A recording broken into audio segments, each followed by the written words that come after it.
আগামী 23শে জানুয়ারি সরস্বতী পুজো আর নেতাজি সুভাষচন্দ্র বসুর জন্মদিন। যারা ভাবছো কম টাকায় ভালো খাবার খেতে চাও, 129 টাকায় চিকেন বিরিয়ানি খেতে চাও, তাদের অবশ্যই আসতে হবে কোথায়? ঘরে বাইরে আসতে হবে। ঘরে বাড়িতে আসতে হবে। এইবারে শুভঙ্করতে আছে 200 গ্রামের চিকেনের পিস দিয়ে কিন্তু তোমরা কিন্তু চিকেন বিরিয়ানি খেতে পারবে।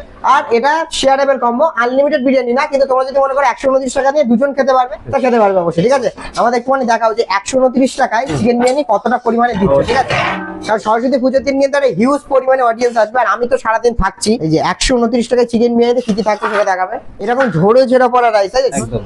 সঙ্গে কিন্তু থাকছে চিকেন, একটা চিকেন 200 গ্রাম ওয়েটের, সঙ্গে কিন্তু রাইস থাকছে, সঙ্গে কিন্তু থাকছে ডিম, আবার তার সাথে থাকছে একটা এত বড় আলু। দাদা এইরকম রাইস থাকবে, এই যে দেখতে পাচ্ছ দাদা, এতটা কোয়ান্টিটি থাকবে, তাই তো? একদম একদম। বাহ।